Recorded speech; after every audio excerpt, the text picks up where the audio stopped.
يا دانا يا دان دان يا دان يا دانا يا دانا يا دان دان يا دان يا دانا يا دانا يا دان دان يا دان يا دانا يا دانا يا دان دان يا دان يا دانا يا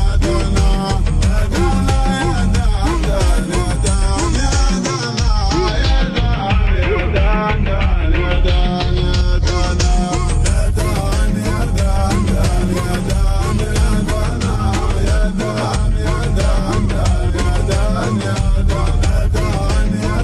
دان يا دان يا دانا يا دان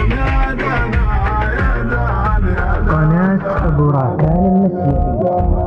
يا صاحب المزر البلقيك ابو ستة ريتك تصون وتتحفظ على مجراه من ما سمعت النصيحة ولا صنته من دون شك يلومونك عباد الله عساك قد السلاب اللي قد تسلبته ومن الذي يطرحون الضرب على المحلاه وان قد قالك ضربت الحيط ما صلته لك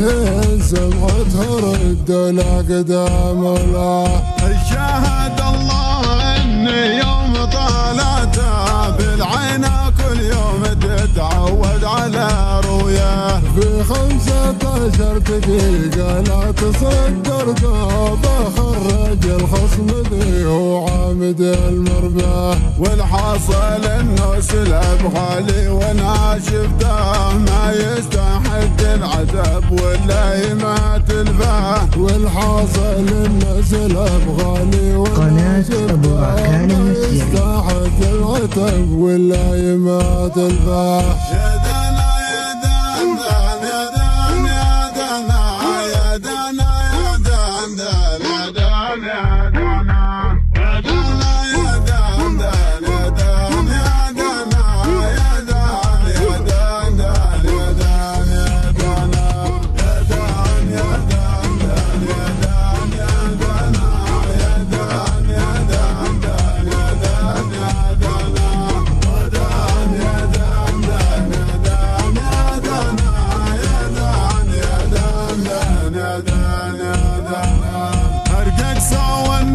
الخرفي تذوقته يا حاكم القول في وزنه وفي معناه وابو مسامر لي في المدح سيته ولقيت له صايته بالعين ما شفناه ذله من الوصف لي منك وما قلته من مدحه خليت نفسي يا حماد هواه لكن لي طبع في الدنيا تعودته القصد لي ما قدرنا له قناع ونزاه الميزار الظاهر انك ما تأملته واذا تأملت من اقصاه لادناه بتون حسرة على ماضي نقيع الشروس الخطم لتنورها نجوم الجاه وان قدر الله يا سالم وشاهدته بتنقش الرجل ذي ماشي بها سله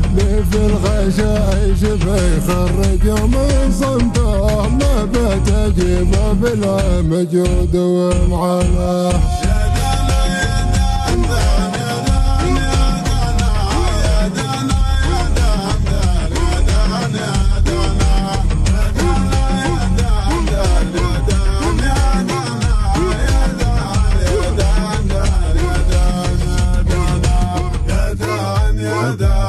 قناة أبو راكان المسيري. يا دان يا دان دان يا دان يا دان يا دان يا دان يا دان يا دان يا دان يا دان يا دان